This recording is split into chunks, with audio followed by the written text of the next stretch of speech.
The limited time I got to spend with a slice of Flying Wild Hog's Evil West felt almost like I was time traveling. A linear third-person action game with hidden collectibles and no side quests, checkpoints that don't involve bonfires, open areas that double as combat arenas to crunch through enemies before moving on to do it again? They don't make them like this anymore, and a game like this really makes me wish they did.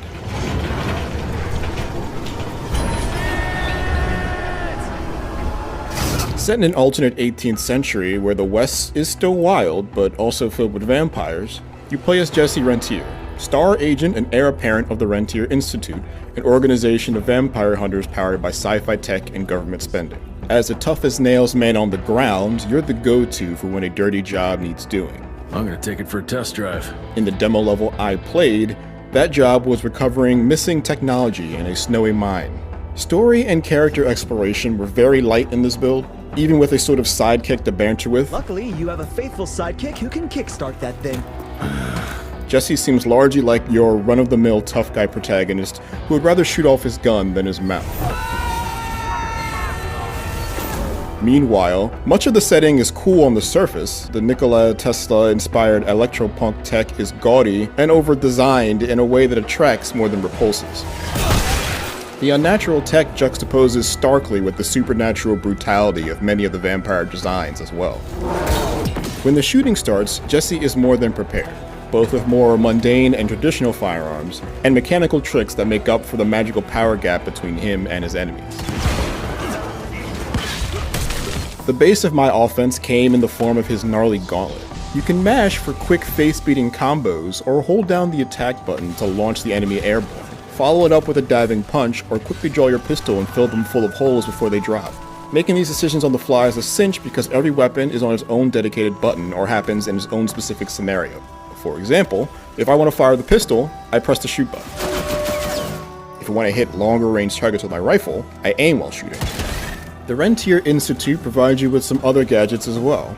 Your energy shield isn't the kind you hide behind to absorb attacks for you, but if you time it correctly, any enemy that attempts to touch you gets sent into high voltage seizures, leaving them open for big damage. The crippling rod can do the same, but to a whole slew of enemies at once. Outside of being flashy, all of your tools feel like they are tailor-made for specific situations, and none feel like they are made irrelevant or redundant when compared to the others. There looks to be a ton of ways to upgrade and personalize your tools around your preferred playstyle.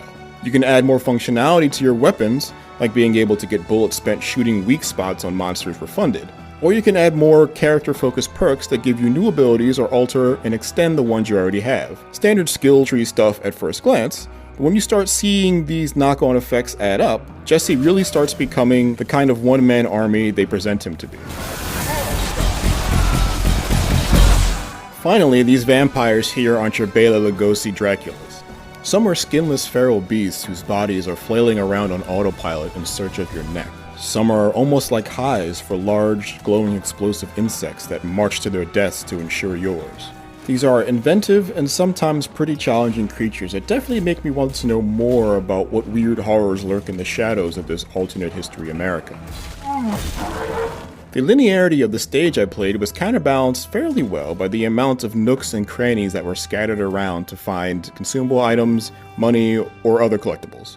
I wasn't particularly moved to search every inch of the stage in this demo, but I can see the more OCD gamer having plenty of boxes to check in a full release. Such straightforward design may seem out of step with today's forever games, but I really appreciated the focus on making the elements you can interact with feel vibrant and intentional.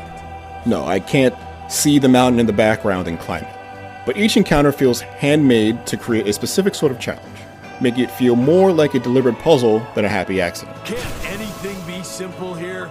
The small demo time I got with Evil West left me thirsty for more Old West vampire hunting.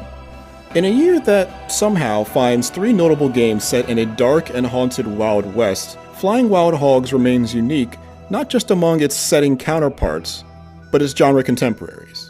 Action is easy to get your head around quickly, but reveals new layers of depth and strategy with every new powerful upgrade, bizarre tool, and fanged foe. For more on Evil West, check out the last 2 gameplay trailers. And for every